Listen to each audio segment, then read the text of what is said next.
The satellite image flickers on Dr. Evelyn Brady's monitor. "That's impossible," she whispers, zooming in on the desert clearing. "The pattern of stones shouldn't be there. Couldn't be there." Her hands tremble as she reaches for her phone. "I found them," she says to the detective.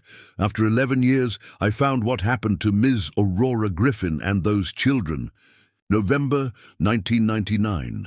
The sky over White Sands, New Mexico, stretches endlessly blue above Aurora Griffin's head.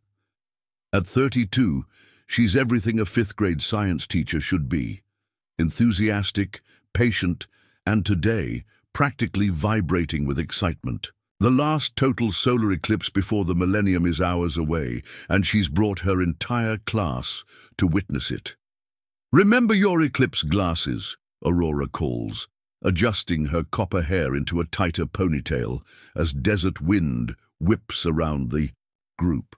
23 students from Hawkins Elementary Mill about the viewing area, a flat expanse of gypsum sand, specially permitted for educational groups. Lucas Barnes, 10 years old and already obsessed with astronomy, tugs at Aurora's sleeve. "Ms. Griffin, is it true people used to think dragons were eating the sun during eclipses?" Aurora smiles. "In some cultures, yes. That's why we're here, so you can see the science behind what looks like magic." Principal Henry Russell approaches, his tall frame casting a long shadow. "Everything on schedule, Aurora?" "Yes, sir. The eclipse begins in about 3 hours. We'll have lunch first, then set up the viewing stations." Aurora gestures to the carefully laid out equipment. Pinhole, projectors, solar telescopes with filters, and safety glasses for each child. "Good."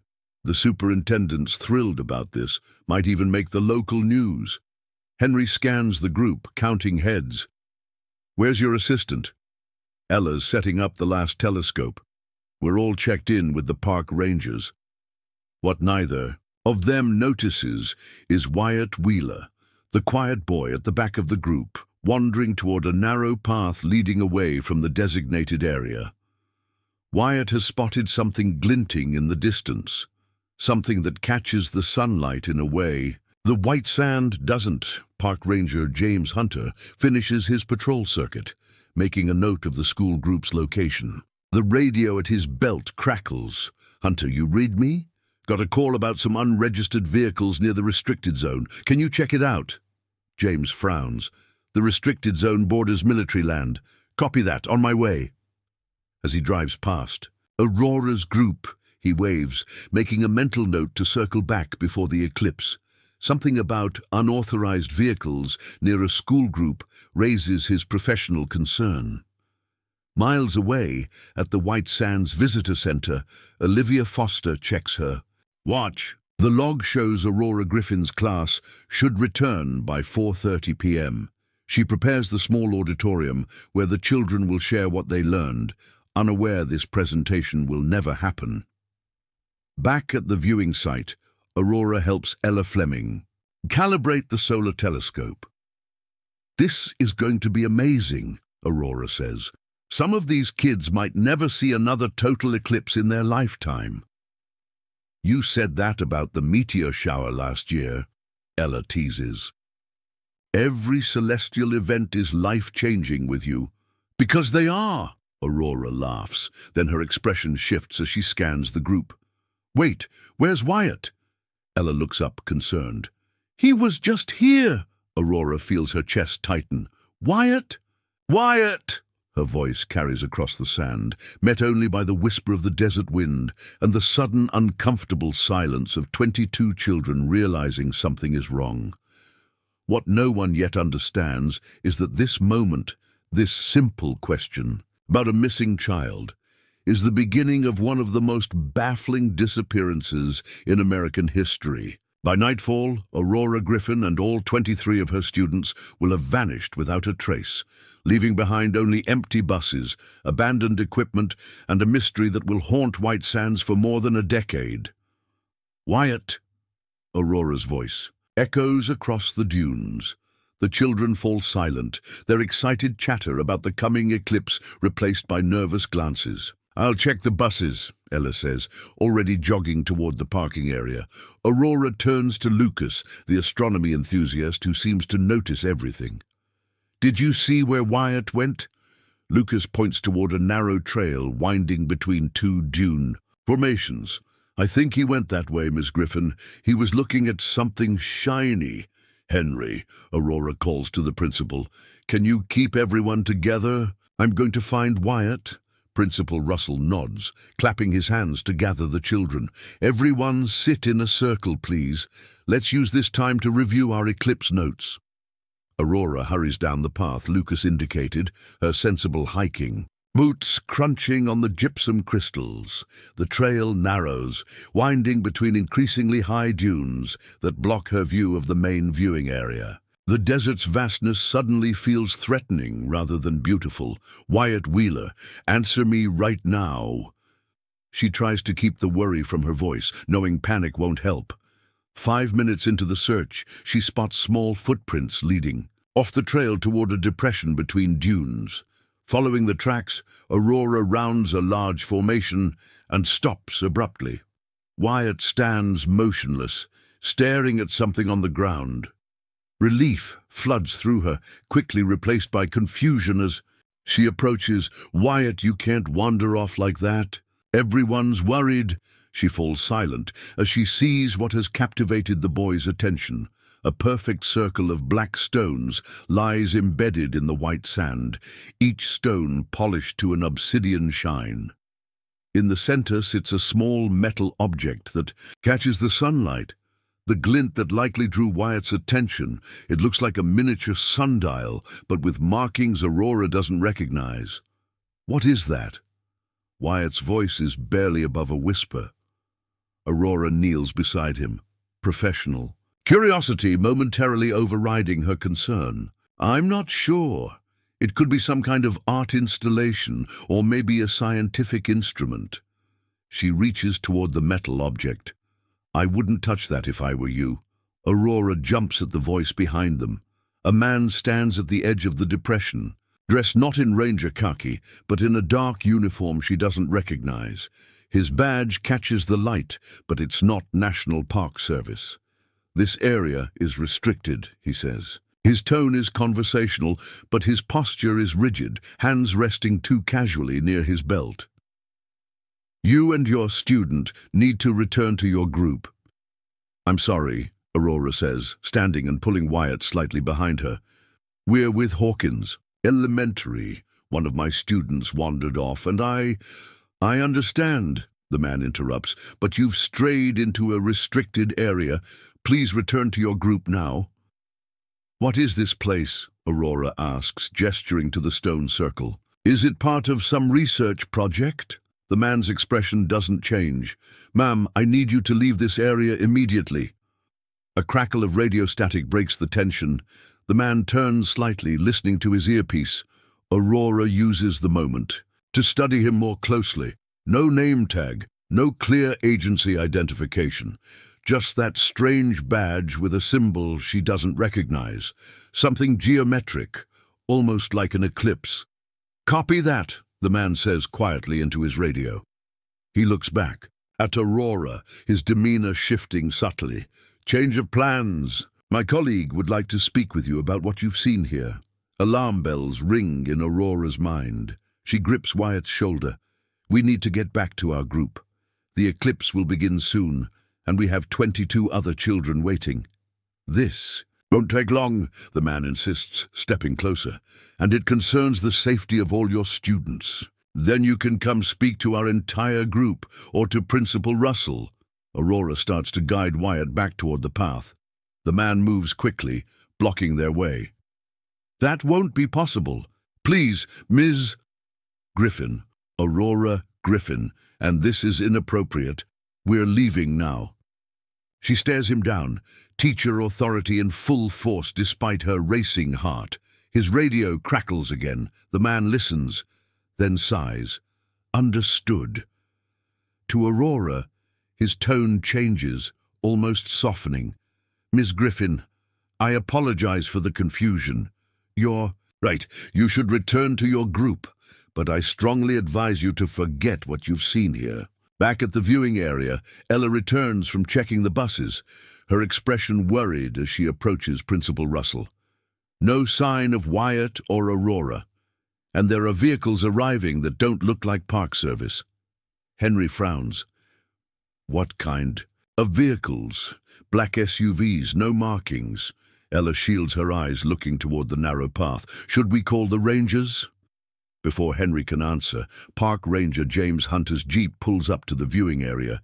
He steps out, expression serious. As he approaches them, "We have a situation," he begins, unaware that the real situation is unfolding beyond the dunes, where Aurora Griffin is about to make a decision that will alter 24 lives forever. Aurora stands her ground, still positioning herself between Wyatt and the stranger. "We're going back to our group now," she repeats, more firmly this time. "If there's an official concern, you can speak with the park rangers." The man's expression hardens. "Miss Griffin, I don't think you understand the situation." His hand shifts toward what she now realizes is a holstered weapon beneath his jacket. Before he can continue, voices call from beyond the dunes. "Aurora, Wyatt." It's Ella's voice, accompanied by what sounds like Ranger Hunter. Relief washes over Aurora. "We're over here," she shouts back. The stranger's posture changes instantly. He steps back, touching his earpiece again. "Multiple civilians approaching restricted area," he says quietly. "Situation compromised." After a pause, he nods. "Understood. Initiating Protocol 7. He turns to Aurora, expression unreadable. "You should have left when I asked." Without another word, he retreats swiftly into a narrow ravine between dunes. "Miss Griffin!" Ella appears at the top of the nearest dune, with Ranger Hunter beside her. Thank goodness. Everyone's worried sick. Aurora grabs Wyatt's hand and hurries toward them. "We need to leave, now." She glances back at the stone circle, then up at the sky. The first hint of the moon's shadow is visible against the sun through her Eclipse glasses, but something feels wrong. A pressure in the air that has nothing to do with astronomy. "What's going on?" James Hunter asks, professional concern evident in his stance. "And what's that down there?" He peers toward the depression with the stone circle. "I don't know, but someone very unfriendly is very interested in it," Aurora replies, still moving uphill. "He wasn't Park Service, and he was armed." James's hand moves to his own sidearm. "Did he threaten you?"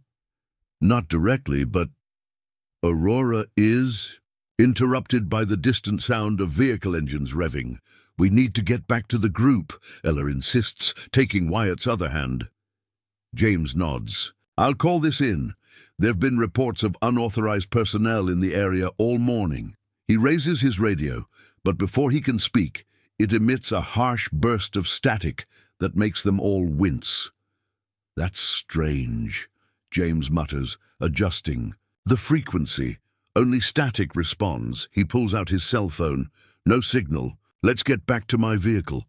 As they crest the dune, Aurora gasps. Beyond their viewing area, 3 black SUVs have pulled up alongside the school buses. Men in dark uniforms are speaking with Principal Russell, whose body language radiates tension. "Those aren't park vehicles," James confirms, his pace quickening. Back at the viewing area, the children have gathered into a tight group, their excitement about the eclipse replaced by confusion and anxiety. Henry Russell maintains a calm facade, though his jaw is clenched tight. "Again, I must insist you evacuate this area immediately," a man in dark sunglasses is saying. "We've detected elevated radiation levels from the nearby test range. This is a precautionary measure only. We have proper permits," Henry argues, "and I wasn't notified of any—" "The situation developed rapidly," the man interrupts. "We're evacuating all visitors within a 10-mile radius." Lucas Barnes, ever observant, tugs at Henry's sleeve. "Principal Russell, they don't have radiation detectors," he whispers, "and their badges look weird." Before Henry can respond, he spots Aurora, Ella, and Ranger Hunter approaching with Wyatt. Relief crosses his features momentarily. The man in sunglasses turns, his posture stiffening as he recognizes Aurora. He touches his earpiece. "Primary subject located," he murmurs. "Proceed with containment." As if on cue, the other uniformed men begin herding children toward the school buses. "What's happening?" Aurora demands, reaching the group. James steps forward, badge displayed. "I'm Ranger Hunter. What agency are you with?" The lead man produces an ID. "Department of Energy, Radiological Emergency Response. This area needs to be evacuated." James studies the badge, frowning. This doesn't look standard issue. Suddenly, the air fills with a low humming sound. The children look around in confusion as the sand beneath their feet begins to vibrate slightly. The light changes, dimming not just from the progressing eclipse, but from something else, a strange atmospheric effect that casts everything in an amber glow. "Everyone on the buses now," Aurora shouts, maternal instinct kicking in. Whatever's happening, her priority is the children's safety. As the group rushes toward the vehicles, Ella grabs Aurora's arm. "Look at the stone circle," she whispers. From their elevated position, they can see the depression where Wyatt wandered. The black stones are glowing with an inner light, pulsing in rhythm with the humming that now seems to come from everywhere, and nowhere at once. Above them, the eclipse accelerates unnaturally, the moon's shadow racing across the sun far faster than celestial mechanics should allow. "This isn't possible," Aurora breathes, scientific certainty crumbling before her eyes. The last thing anyone from Hawkins Elementary will remember clearly is the moment of totality arriving hours too early, plunging White Sands into an impossible darkness that swallows light, sound, and soon 24 souls from a small New Mexico town. Dr. Evelyn Brady stares at the 11-year-old satellite image on her monitor, coffee growing cold beside her keyboard. The photo shows nothing but pristine white dunes, no stone circle, no evidence of what might have happened to Aurora Griffin's class. Just empty desert beneath a partly cloudy New Mexico sky. That's the problem with this case that's consumed. Her professional life. There's always nothing. No bodies, no evidence, not even a single backpack or eclipse viewer left behind. She clicks to the next image, taken 3 months after the disappearance. Still nothing. The timeline advances. 6 months, 1 year, 2 years after. White Sands reveals no secrets until the image taken exactly 11 years later. "Dr. Brady?" Her assistant, Liam Vincent, knocks on her office door. "Detective Ramos is here." Evelyn straightens, closing the satellite imaging program. "Send him in." Detective Noah Ramos enters, carrying the weight of the Aurora Griffin case. In the lines around his eyes. At 45, he spent a third of his career investigating what the media dubbed the Eclipse Group disappearance. "You said you found something," he says without preamble. "I did." Evelyn reopens the program, navigating to the most recent image. "This was taken last week during the geological survey I've been conducting." Noah leans in, studying the screen. "What am I looking at?" "White Sands, exact coordinates where the school group was last confirmed." Evelyn zooms in. "See it now?" Noah's breath catches. There, visible only from above, a perfect circle of dark stones contrasts sharply against the white gypsum sand, identical to the formation Aurora Griffin reportedly found before the disappearance. "That's impossible," he whispers, echoing Evelyn's earlier reaction. "That area has been searched dozens of times, ground-penetrating radar, cadaver dogs, everything. There was never any stone circle." Exactly. This formation wasn't there in any previous survey. It appeared suddenly, precisely 11 years after the incident. Evelyn pulls up a comparison view. "And there's more. Look at the arrangement." Noah studies the pattern. "It looks like a clock face or a calendar." Evelyn overlays a diagram. "These stones are positioned to mark the solar and lunar cycles, But this smaller inner circle, it's marking something else. She points to the center. There's an object here, reflecting sunlight. Noah straightens, already reaching for his phone. We need to get out there. That's why I called you first. Evelyn closes her laptop. The next eclipse visible from White Sands is in 3 days. 6 hours later, their SUV bounces along the service road leading deep into the monument. Special access permits hang from the rearview mirror. Evelyn's research credentials and Noah's badge opening doors normally closed to visitors. You never answered my question, Noah says, breaking a long silence. Why did you start researching this case? You were in Europe when it happened. Evelyn keeps her eyes on the endless white landscape.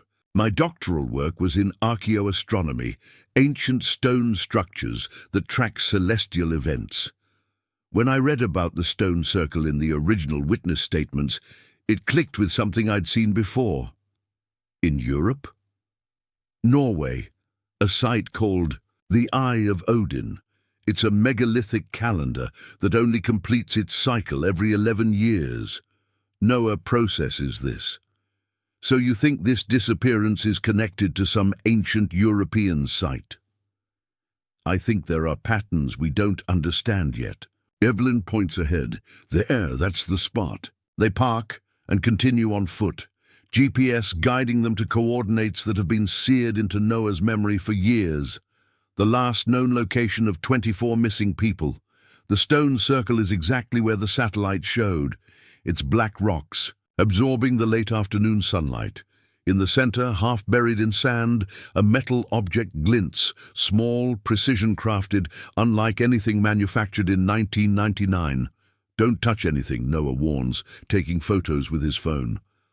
I'm calling this... Evelyn circles the formation, measuring angles with a handheld device. Noah, the alignment is exact. These stones are positioned for the eclipse in 3 days. Noah lowers his phone, the call to headquarters momentarily forgotten. What are you saying?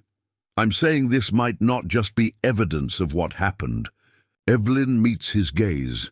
This might be a message about what's going to happen next. The setting sun casts long shadows from the stones, creating a directional pattern pointing east.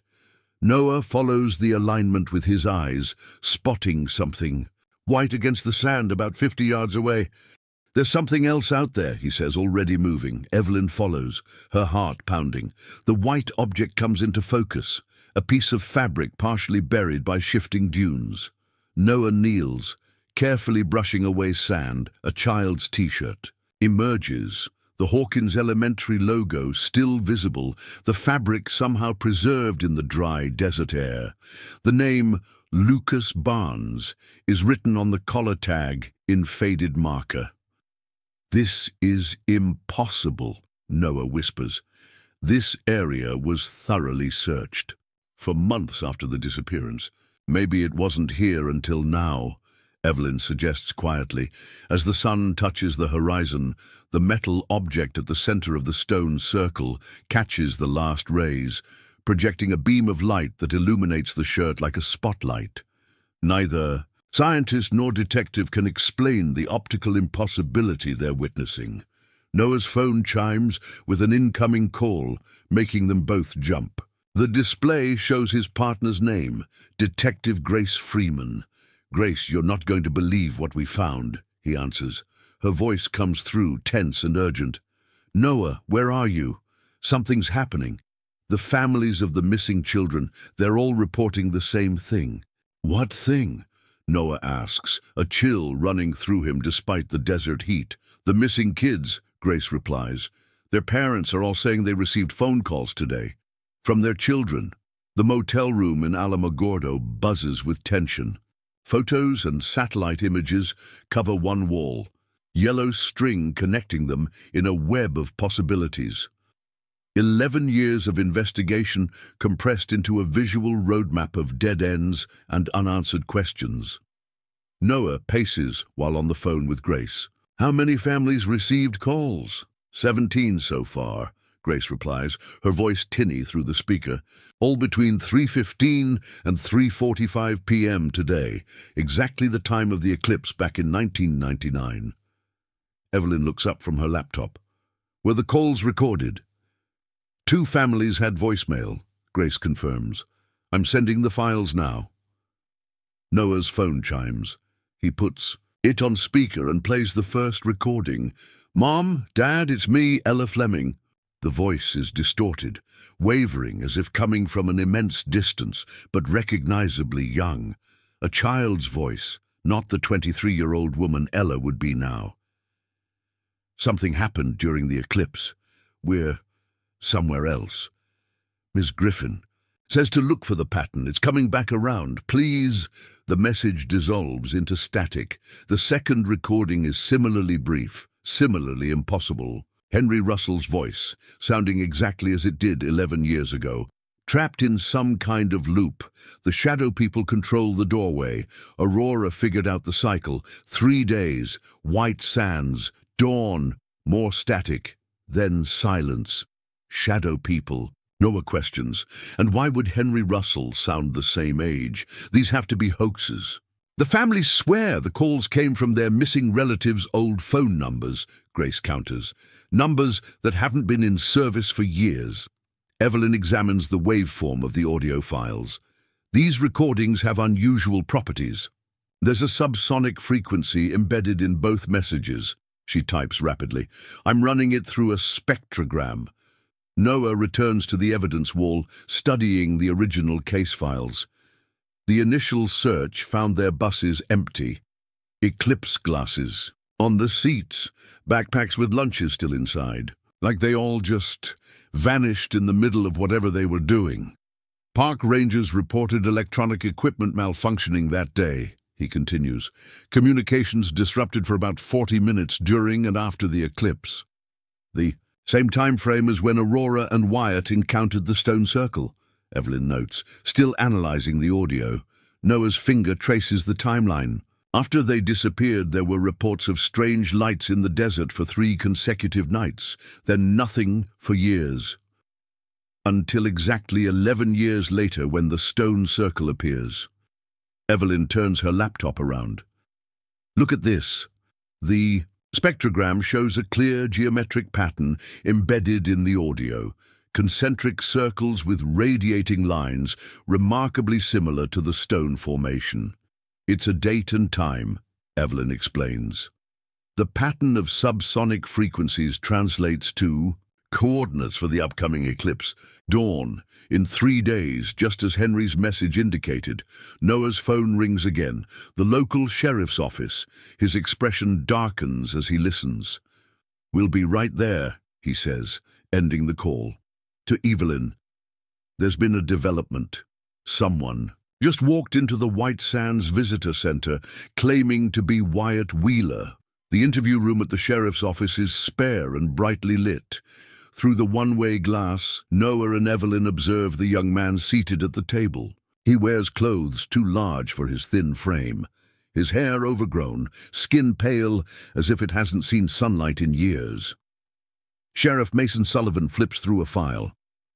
Fingerprints match those we have on file for Wyatt Wheeler from his elementary school. Records, but that's impossible. Why? Evelyn asks. Because this kid is still 10 years old, Mason replies. Exactly the age Wyatt was when he disappeared in 1999. He hasn't aged a day. Noah stares at the boy. That's not possible. Tell that to the DNA test, Mason counters. It's a 100% match to samples from Wyatt's hairbrush preserved in evidence. Either this is actually Wyatt Wheeler, or it's his identical twin, who hasn't aged since 1999. Has he said anything? Noah asks. Not much. Keeps asking for his parents. Seems disoriented. Doesn't recognize modern technology. When I showed him my smartphone, he looked at it like it was alien technology. Let me speak with him, Noah requests. Inside the interview room, Wyatt looks up as Noah enters with Evelyn following. His eyes are wide, alert but confused. A child's eyes in a situation. No child should face. Wyatt, I'm Detective Ramos. This is Dr. Brady. We want to help you. Wyatt studies them cautiously. Where's Ms. Griffin and the others? We're trying to find them, Noah says gently. Can you tell us what happened during the eclipse? Wyatt's hands fidget on the table. Ms. Griffin found me looking at the stone circle. Then a man came. He wasn't a park ranger. He had a weird badge. The boy's description matches exactly what Aurora reported in 1999, according to witness statements from park staff who spoke with her before the disappearance. What happened after? Evelyn prompts. The eclipse came too fast. Everything went dark, but not normal dark. Like, Wyatt struggles for words, like the dark was alive, it moved. And then the shadow people came. Shadow people? Noah exchanges glances with Evelyn. They live in the spaces between places, Wyatt continues, his voice dropping to a whisper. They took us through the doorway. We've been living in the shadow world. Days pass differently there. How did you get back? Evelyn asks softly. Ms. Griffin figured it out. The doorway opens with the eclipse cycle. She made a map with stones, teaching us about astronomical alignments. Wyatt's voice quickens. She sent me through first to make sure it worked. The others are coming at dawn 3 days from now when the new eclipse happens. But the shadow people know. They're trying to stop us. His eyes suddenly widen, fixed on something behind them. They followed me through. Noah turns, seeing nothing but the blank wall of the interview room. There's nothing there, Wyatt, but the boy is trembling now, shrinking back in his chair. You can't see them, but they're here. They're always watching from the dark places. The overhead lights flicker once, twice, then stabilize. They don't want us to come back, Wyatt whispers. They want to keep us, and they're going to try to take more people when the doorway opens again. On the table before them, impossibly, a small shadow detaches itself from Wyatt's hands and moves independently across the surface, like an ink blot coming to life. The shadow slides across the table like spilled ink, defying physics. Noah reflexively reaches for his weapon, but Evelyn grabs his arm. Don't, she whispers, just watch. The amorphous darkness pools before Wyatt, then rises, not casting a shadow, but becoming one, a three-dimensional silhouette standing barely 8 inches, tall on the table surface. Wyatt doesn't appear surprised. They're showing themselves to you now, he says matter-of-factly, because time is running out. The miniature shadow figure turns, seeming to study Noah and Evelyn despite having no discernible features. The temperature in the room drops noticeably. What is it? Noah manages, his trained composure slipping. They're not from here, Wyatt explains. They exist in the spaces between dimensions. They found us during the eclipse, when the boundary was thin.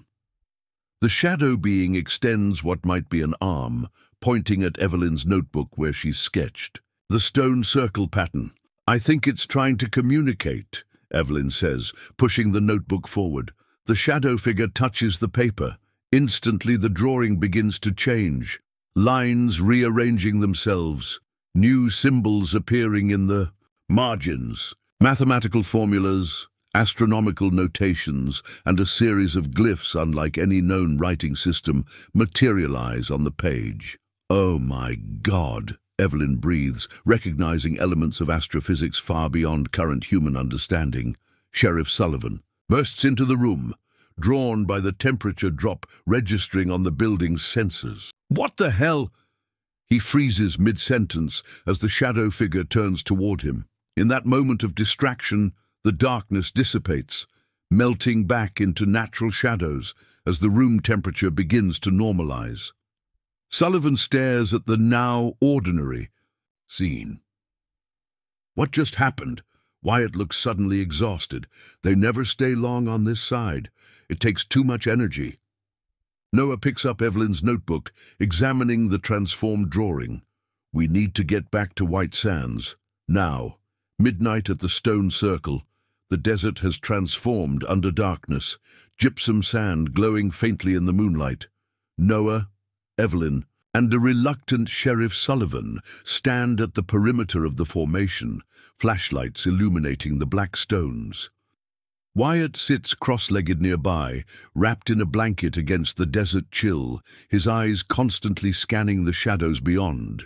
Their lights. According to these calculations, Evelyn says, studying her notebook, the eclipse in 1999 created some kind of intersection point between dimensions. A doorway. To where? Sullivan asks skeptically. Not where. When? Wyatt interjects. We've been trapped in a place where time moves differently. For me, it's been about 3 weeks since the eclipse. Miss Griffin says that's why we haven't aged. Noah crouches beside the boy. Wyatt, where exactly are the others right now? Still on the other side. Ms. Griffin found a way to send us back. Through during specific astronomical alignments, but the shadow people don't want to lose us. Why? Evelyn asks. What do these shadow beings want? Wyatt hugs his knees. They feed on potential, on futures that could have been. They're consuming what we would have become if we'd stayed here. The implications hit Noah like a physical blow. 24 lives, 24 futures, all the accomplishments and connections that never happened, all being somehow consumed. The doorway opens at dawn during the eclipse, Wyatt continues. Ms. Griffin calculated it, but it'll only stay open for 67 seconds. Sullivan checks his watch. That's less than 48 hours from now. Evelyn carefully measures the stone positions, comparing them to her notes. These markings suggest we need to be precisely positioned within the circle to interact with the doorway. And if we're not, Noah asks, then the others remain trapped. Maybe forever. She points to symbols at the edge of the page. This suggests the doorway won't realign for another 11 years after this. Sullivan's radio crackles to life, static overwhelming any voice attempting to communicate. He adjusts the frequency without success. Something's interfering with our communications. It's starting, Wyatt says quietly. They're pushing through, already testing the boundaries. Noah's phone rings, a blocked number. He answers cautiously. Detective Ramos. A child's voice comes through, clear, but with that same distant quality they heard in the recorded messages. Detective, this is Aria Hawkins. Ms. Griffin told me to call you. Noah signals the others to listen. Aria, how are you calling me? Ms. Griffin figured out how to use the Shadow People's communication network. She says to tell you they're coming before us, scouts. They're preparing for a full incursion during the eclipse. Incursion, Noah repeats. They want to take more people, Aria explains, her young voice incongruously calm. They've been consuming our potential futures for 11 years. Now they're hungry for more. The call quality deteriorates, static increasing. Aria's voice becomes urgent. Ms. Griffin says, you need to disrupt the stone pattern before the alignment. Break the circle. It's the only way to... The connection cuts out completely. Sullivan stares at the phone. This is insane. Maybe, Noah concedes. But we have physical evidence we can't explain, and a missing person who's returned without aging. Evelyn kneels to examine the central metal object more closely, careful not to touch it. In the moonlight, its surface reveals intricate engravings, mathematical sequences interwoven with the same strange glyphs from her notebook. It's some kind of key, she theorizes, or a lock. Wyatt points to the horizon. Look, in the distance, where the dunes meet the night sky, dark silhouettes move, human-shaped but wrong somehow, their proportions subtly distorted, too tall, too thin, their movements too fluid as they glide rather than walk across the sand. They're coming, Wyatt whispers. Sullivan draws his weapon. Those aren't people. The figures stop just beyond the reach of their flashlights. One raises an impossibly elongated arm, pointing directly at Wyatt. "They want me back," he says, voice trembling for the first time. "They're saying I broke the rules by coming through early." The desert wind rises suddenly, carrying whispers that sound almost like words in a language just beyond comprehension. Noah steps in front of Wyatt protectively. "We need to get him out of here. Now." As they retreat toward their vehicles, the shadow figures remain motionless, watching. Only when the group reaches the SUV does Evelyn notice something clutched in Wyatt's hand, a small, smooth stone that seems to absorb rather than reflect light. "What's that?" she asks. Wyatt opens his palm. "The key Miss Griffin gave me. She said to keep it safe until dawn on the third day."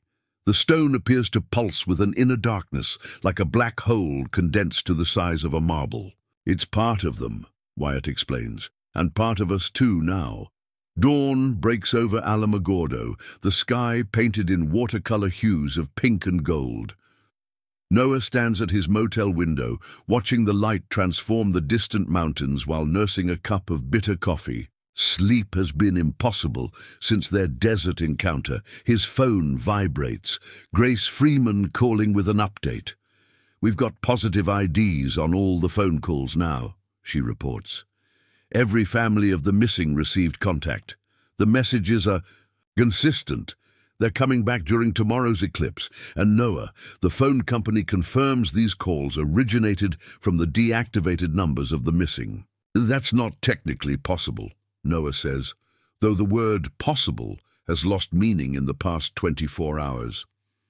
"Neither is a 10-year-old boy who hasn't aged in 11 years, Grace counters. "Something bigger than us is happening here."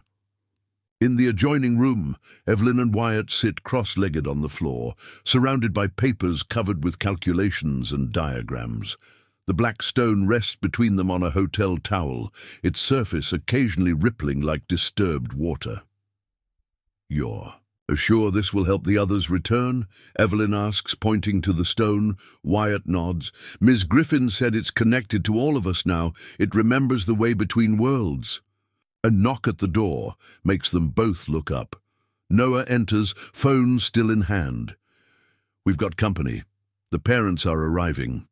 The small conference room at the sheriff's office overflows with emotion as Wyatt Wheeler's parents embrace their son. For the first time in 11 years, Catherine and Robert Wheeler sob openly, touching Wyatt's face in disbelief. "You haven't changed at all," Catherine whispers, stroking his hair. "But you have, Mom," Wyatt replies, studying the grey streaks in her once dark hair, the new lines around her eyes. "You got older." Robert wipes tears away. "We never stopped looking for you, son. Never." Other families pack the room. Parents of the missing children and relatives of Aurora Griffin and Henry Russell. Faces etched with 11 years of grief and uncertainty, now illuminated by a fragile hope they're afraid to fully embrace.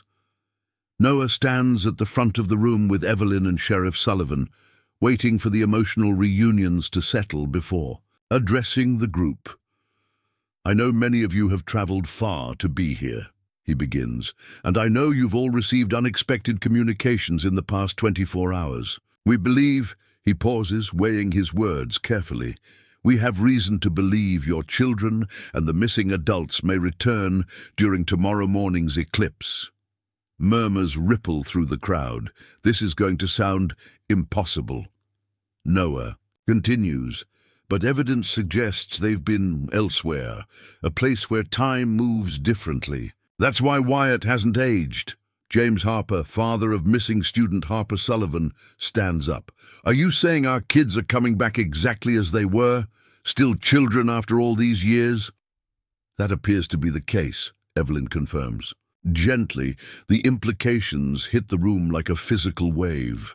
11 years of grief suddenly colliding with the prospect of children returning to parents who have aged.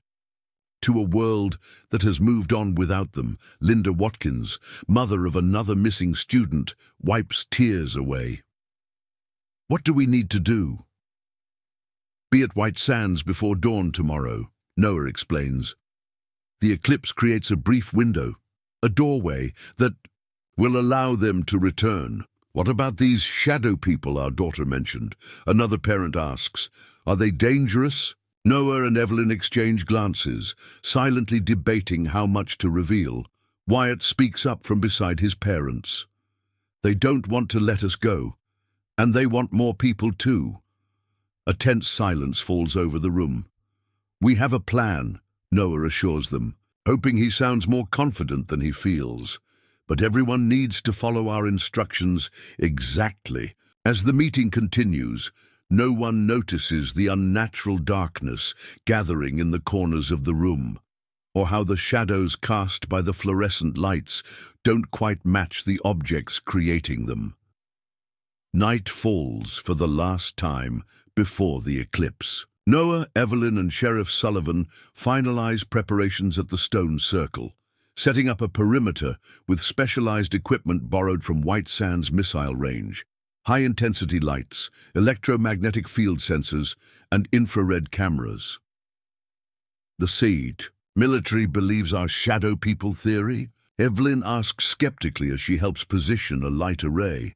Not exactly, Sullivan admits, but I have a friend at the base who owes me a favor. He's logged this as a training exercise. Noah checks his watch. 8 hours until the eclipse begins. As if responding to his words, the black stone Wyatt entrusted to them pulses visibly, its surface rippling more frequently now. They've placed it at the center of the circle, precisely where the metal object emerges from the sand. Activity's increasing, Evelyn notes, checking the EMF readings. The field strength has doubled since sunset. A park ranger approaches from the perimeter. Detective? We've got 23 vehicles approaching the monument entrance, families of the missing. Escort them to the staging area, Noah instructs. Make sure everyone understands they must stay behind the safety line until we give the all clear. As the ranger departs, a sudden wind sweeps across the dunes, carrying whispers that sound almost like children's laughter mixed with something else, something hollow and ancient. They're coming, Evelyn says quietly. Noah scans the horizon, where the dunes meet the star-filled sky. For a moment, the landscape seems to waver, reality bending like a mirage. Silhouettes appear and disappear along the ridgelines, too tall, too thin. Moving with that same unnatural fluidity they witnessed before, Sullivan's radio crackles. This time, instead of static, a child's voice emerges. We see you preparing. Thank you for coming. Aurora, Sullivan responds, recognizing the teacher's voice from old recordings. Yes, we're gathering on our side. The doorway is already starting to form, but the shadows are gathering too. How many? Noah asks, taking the radio. More than before, Aurora answers, her voice fading in and out. They've been preparing for this eclipse. They know we've found a way home, and they're determined to prevent it or use it for themselves. Use it how? Evelyn questions. To cross over completely, to feed on more potential futures. The transmission weakens. We have to hurry. Some of the children, they're starting to forget who they were before if we don't make it through this time. The implication hangs in the static-filled silence that follows. We'll be ready, Noah promises. As he lowers the radio, the black stone at the center of the circle rises into the air, hovering 6 inches above the sand. Beneath it, the metal object begins to glow with a cold blue light. The doorway is opening early. Floodlights illuminate the stone circle as families gather at the designated safe zone 200 yards back. The air vibrates with anticipation and fear, parents clutching photos of children who might soon materialize before them, unchanged by the decade that transformed their own lives. Noah paces the perimeter, radio in hand. All units, maintain position. No one approaches the circle without my direct order. Dawn is still 30 minutes away, the eastern horizon just beginning to lighten. The eclipse will begin shortly after sunrise, the moment when Aurora Griffin calculated the dimensional doorway would fully open. But something is happening already.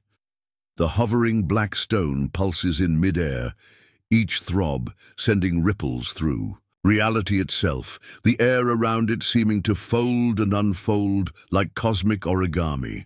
The metal object beneath it now glows brilliantly, casting impossible shadows that move independently of the light sources around them. Energy readings are off the charts, Evelyn reports, checking her instruments. We're seeing patterns consistent, with quantum tunneling effects but on a macro scale. Sheriff Sullivan maintains his position opposite Noah, his hand resting uneasily on his sidearm. In English, Doc, reality is thinning, she translates. The boundary between dimensions is becoming permeable. Wyatt stands with his parents at the front of the family group, his gaze fixed on the circle. They're coming through, he announces, his voice carrying in the pre-dawn stillness. The air above the center of the circle begins to distort, light bending around a growing sphere of darkness. Not the absence of light, but something more fundamental, a void in the fabric of reality itself. Noah's radio crackles to life. Aurora's voice comes through more clearly now. We can see you. We're approaching the threshold on our side. What do you see? Noah asks. Darkness, moving darkness. The shadow people are trying to block our path. The sphere of distortion expands, now 6 feet in diameter. Within its boundaries, strange geometries form and collapse, mathematics made visible, in shifting patterns of light and dark. Stand ready, Noah instructs his team. Remember, priority 1 is getting our people through safely. The first rays of sunrise crest the distant mountains, painting the white sands gold. The eclipse will begin in minutes. As if responding to the changing light, the sphere of distortion pulses dramatically, its edges becoming more defined, and then they see it, a hand reaching through the void. A child's hand, followed by an arm, then a shoulder. It's happening, Evelyn breathes. Lucas Barnes emerges first, the young astronomy enthusiast stepping through the portal as if walking through a doorway. He blinks in the dawn light, disoriented, but unharmed, still wearing the clothes he disappeared in 11 years ago. Lucas, his mother screams from the observation area, breaking formation and running toward her son, despite the officer's attempts to maintain the perimeter. Noah signals to let her through as a second child emerges, Aria Hawkins, followed quickly by Aria Hunter. The doorway is working. More lights, Noah orders as the portal expands further. Keep the area as bright as possible. Children continue emerging, confused but seemingly unharmed, each reunited with frantic parents in a chaos of tears and disbelief. 10-15 children pass through safely. Then Aurora Griffin appears at the threshold, her copper hair instantly recognizable. She's helping a disoriented Henry Russell, supporting him as they step through together. "Aurora!" Noah calls, rushing forward. "What's happening on the other side?" Aurora's expression is tense, focused. "The shadows, they're fighting to come through with us. We're holding them back, but the eclipse is making them stronger." The sky darkens noticeably as the moon begins its transit across the sun. The portal pulses in response, expanding and contracting with each passing second. "How many more?" Noah asks urgently. Aurora does a quick count. 5 children still to come, plus Ella Fleming. Behind her, the portal darkens ominously, its edges becoming jagged. Something is changing. They're pushing through, Henry Russell shouts, pointing back toward the void. Within the portal, shadowy figures move, tall, distorted silhouettes pressing against the boundary between worlds. Long, spindly fingers reach through, grasping at air before being pulled back by unseen forces. "Get everyone back," Aurora commands with teacher authority that brooks no argument. The shadows can't exist long in direct sunlight, but during the eclipse, the sky darkens further as the moon continues its journey across the sun. The temperature drops sharply. Wind whips across the dunes, carrying whispers in that almost comprehensible language. 3 more children emerge in quick succession, each immediately escorted to safety. Only Ella Fleming and 2 students remain trapped on the other side. "Something's wrong," Aurora says, watching the portal constrict, its edges becoming unstable. The doorway is collapsing too quickly. Through the narrowing opening they glimpse Ella leading the final 2 children toward the threshold. Behind them, shadow figures pursue, dozens of them, their elongated forms flowing like liquid darkness. "We need more time," Aurora shouts as the portal shrinks further. Evelyn studies her calculations frantically. "The stone," she realizes. "It's the anchor point. If we can amplify its connection." Without hesitation, she grabs the hovering black stone. Pain lances through her arm as the object bonds with her flesh, its surface melting and flowing around her hand like living obsidian. Evelyn gasps, but doesn't let go, instead thrusting her arm toward the collapsing portal. The effect is immediate. The doorway stabilizes, expanding just enough for Ella to push the remaining children through. "Come on," Noah shouts, reaching for Ella as she prepares to follow. But behind her, the shadow figures surge forward in a wave of darkness. One wraps impossibly long fingers around Ella's ankle, pulling her back. "Go!" Ella screams to the others. "Close! It now!" The eclipse reaches totality. For a brief, terrible moment, daylight vanishes completely. In that darkness, the shadow figures pour toward the threshold like smoke under pressure, a tide of ancient hunger seeking new futures to consume. Aurora grabs Evelyn's stone-fused hand, adding her own connection to the power holding the doorway open. "Push them back," she commands. Together, the 2 women focus on the portal as light from the scientific team's arrays intensifies around them. The shadow beings recoil from the brightness, their forms dissipating at the edges. With a final surge of will, Evelyn visualizes the doorway closing, not just closing, but sealing permanently. The black stone responds to her intent, pulsing one final time before contracting violently. The portal collapses with a thunderclap of imploding air, sending everyone nearby staggering backward. As quickly as it began, it's over. The stone circle stands empty once more, the metal object no longer visible beneath the sand.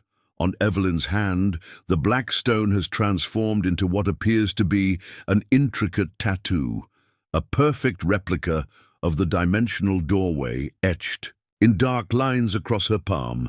23 people have returned from an impossible elsewhere.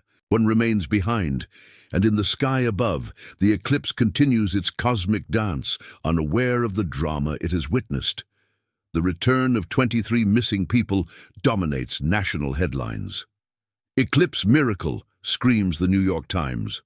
"Time slip returns, lost children," declares another. News helicopters circle above White Sands, kept at a distance by temporary airspace restrictions. In a secured wing of Alamogordo Regional Hospital, Aurora Griffin sits across from Noah and Evelyn, her hands wrapped around a cup of untouched tea. Despite appearing exactly as she did 11 years ago, still 32, not a day older, her eyes carry the weight of experiences no human was meant to endure. "We called it the penumbra," she explains, her voice steady. "A dimension of shifting, shadows and distorted physics. Time moved differently there. 3 weeks for us, 11 years here." Noah leans forward. "What were those beings? They've existed in the spaces between realities for, perhaps always." Aurora's gaze grows distant. "They discovered us during the eclipse, when the boundaries thinned. They were curious at first, then hungry. They feed on potential, on what might have been."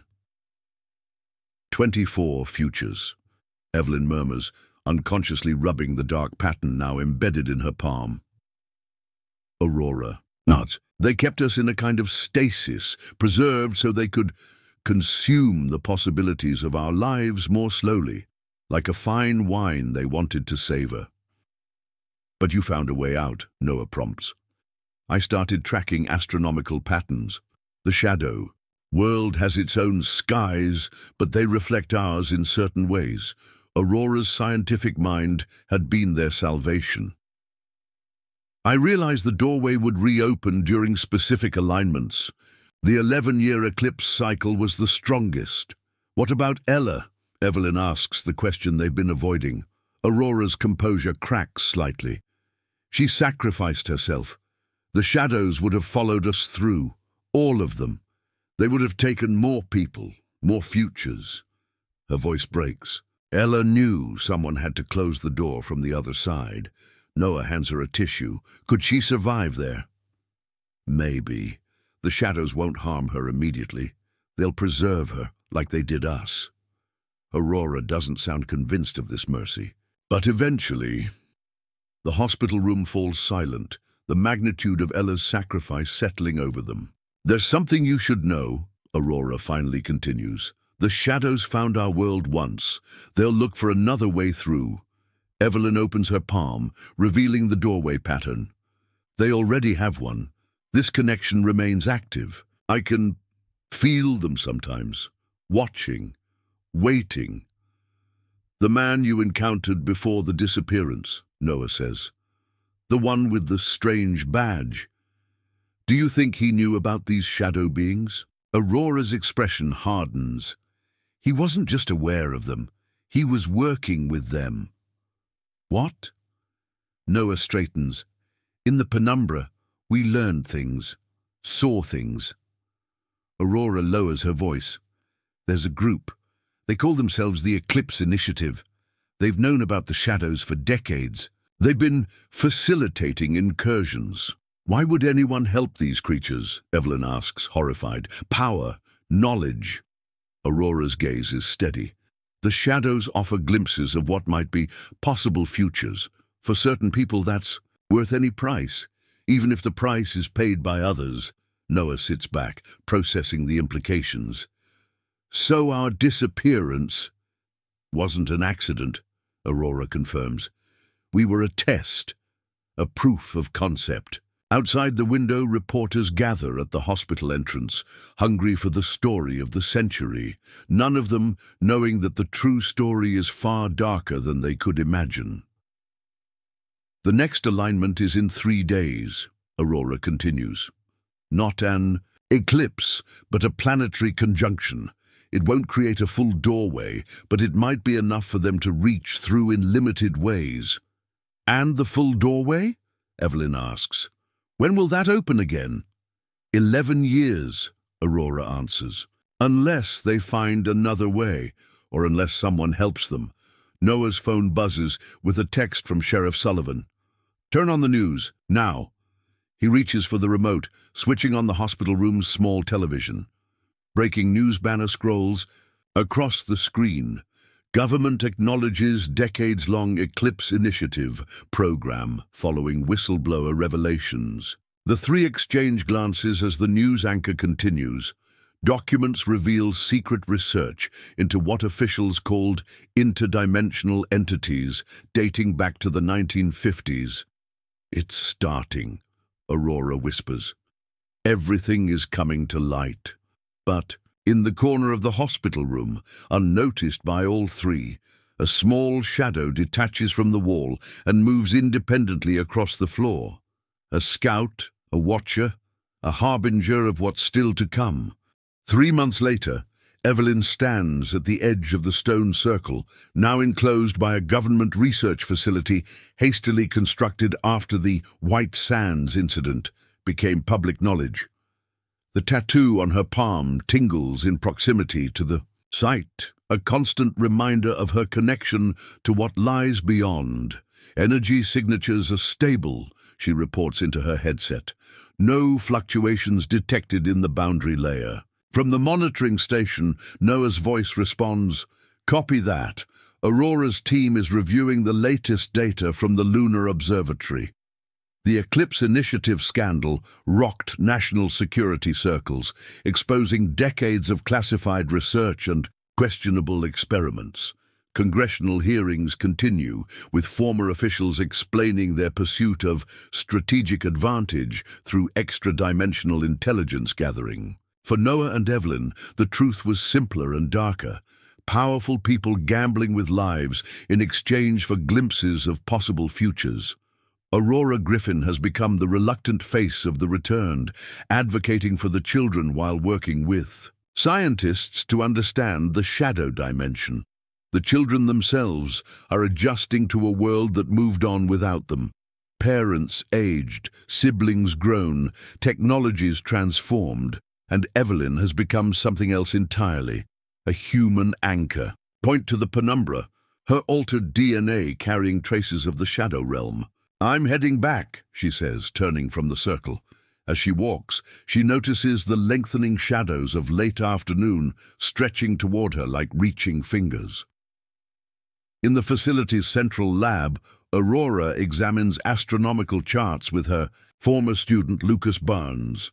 Now the same physical age, teacher and student have formed a unique partnership, both understanding the penumbra in ways others cannot. "The conjunction patterns are accelerating," Lucas observes, pointing to projected celestial movements. "The next potential doorway might form earlier than we calculated." "The boundaries are weakening," Aurora agrees. "Our transit damaged the membrane between dimensions." Noah enters, carrying files stamped with newly created classification levels. "The Oversight Committee approved your proposal," he tells Aurora. "Operation Looking Glass is a go." Aurora nods, relief evident in her expression. "Ella deserves our best effort." The rescue mission for Ella Fleming has moved from theoretical to operational, with Aurora insisting they can establish a controlled micro-portal using Evelyn's connection to the penumbra. As they discuss logistics, Evelyn slips away to her private lab. There, she unlocks a secure cabinet and removes a small container. Inside rests what appears to be a smooth black stone, a twin to the one that fused with her hand. She hasn't told the others about this second stone or about the voices. She sometimes hears whispering from it. Some secrets are too dangerous to share, even with allies. The stone pulses gently as she holds it, almost like a heartbeat. "I know you're there," she whispers. "I know you're listening." The surface ripples in response, forming patterns that match. The tattoo on her palm. Evelyn's research has led her to understand terrible truths about the shadow beings. They aren't simply predators from another dimension. They're harbingers of reality collapse, drawn to weakening points in the cosmic structure. The Eclipse initiative didn't just find them. They accelerated a natural process, creating fractures that shouldn't exist for millennia. A soft knock interrupts her thoughts. Noah stands in the doorway, concern evident on his features. "You disappeared." "Just checking something," she says, closing the container before he can see its contents. Noah studies her face. Their relationship has evolved through shared trauma and purpose, becoming something neither expected but both needed. "Aurora thinks she can open a safe connection," he says, "small enough to send a message through, maybe even locate Ella." "It's too dangerous," Evelyn protests, her hand instinctively covering the container. "We barely understand what we're dealing with, which is why we need to try. Knowledge is our only defense." As they debate, an alarm sounds throughout the facility. 3 short bursts, followed by a sustained tone. "The dimensional boundary detection system. Something's happening at the circle," Noah says, already running toward the command center. They arrive to find Aurora staring at monitoring screens in disbelief. The stone circle is glowing, each black rock pulsing within a light, despite no eclipse or conjunction being due. "This isn't possible," she whispers. "The calculations were incomplete," comes a voice from the facility entrance. A voice they all recognize instantly. Ella Fleming stands in the doorway, unchanged from the day she stayed behind to close the portal. Her clothes are different, constructed of unfamiliar materials that seem to shift and flow. But her face, her stance, unmistakably Ella. "How?" Aurora breathes, moving toward her former assistant. Ella's smile doesn't reach her eyes. Time works differently in the penumbra. I've had longer to study the doorways than you can imagine. As she steps forward, surveillance cameras reveal what human eyes cannot yet see. Her shadow does not match her form. It stretches behind her, elongated and distorted, moving slightly out of sync with her physical body. "I've come to warn you," Ella says, "and to help. Because they're coming, and this time there's no eclipse to hide behind. This time, when the shadow falls, it will fall everywhere." In the secure lab, unattended, the black stone pulses with increasing intensity, responding to Ella's presence. The doorway is no longer just coming, it's already here. Across white sands, the wind carries whispers in a language almost recognizable. The desert remembers what happened here, will remember what is yet to come. And somewhere in the spaces between moments, in the shadows between seconds, ancient beings wait, watching the pattern complete itself once more. The eclipse may have ended, but the shadow remains. Full circle. Darkness falls.